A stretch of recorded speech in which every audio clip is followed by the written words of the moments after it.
My name is Staff Sergeant Aaron Wight, United States Army Recruiting Command.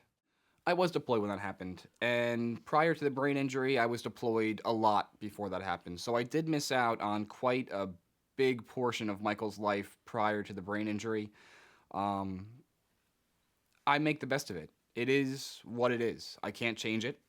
There's nothing I can do to, make him quote unquote normal. He is who he is, and he is happy being who he is, and I am proud that he is happy that he is who he is.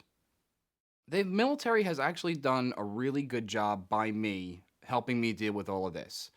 Prior to the accident, I was in a job in the military that required me to be overseas as much as I possibly could. I was a combat infantry soldier, which is I was GI Joe. I was overseas. I was kicking in doors and I was chasing down the bad guys.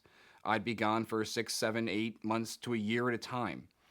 And after the accident happened, there was no way that this family would have been able to stick together as well as we have with me being gone for an indefinite amount of time, and the back of everybody's mind, knowing what I did, knowing that there was always that chance that I wasn't going to come home at all. So they were gracious enough to let me pretty much choose my own path in my military career after that. I decided that the best thing to do would be to become an Army recruiter. Um, I loved being in the infantry. I loved every minute of it, but I loved being in the Army even more. And I didn't want to hang up my uniform. I didn't want to put my boots away. I did not want to hang up my beret and, enter a 9 to 5 job where I had to wear a suit and tie every day. That's not who I am. A soldier, and I have been since I was 20 years old. And I plan on being a soldier until the day I retire and continuing to support the military and my country through other means, whether it's federal service or just wearing an American flag on my hat while I'm fishing.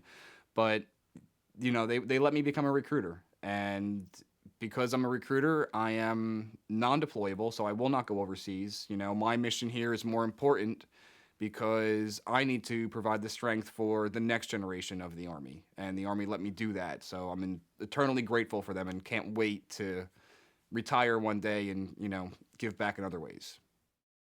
Michael is one of the happiest and most friendly kids I have ever met. It surprises me that everywhere I go with Michael, somebody knows him. Me and him will go out to dinner because it's a girls' night and Nikki took Mackenzie to the movies, or they're at the mall, or they're going to a sleepover or something along those lines. So it's just me and Michael. So we'll sit down and we'll go out and we'll figure out a boys' night. We'll go to the diner and come home and watch a movie. But no matter where I take him, whether it's to the store for a Slurpee, to the diner, to a movie theater, he knows somebody. Somebody knows him.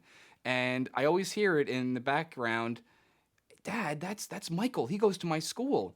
And I look and I'm like, oh, are you in Michael's class? And they're like, no, I just see him in the hallway and he always waves and blows kisses. He is the happiest, most fun kid that I've ever had the privilege of being around.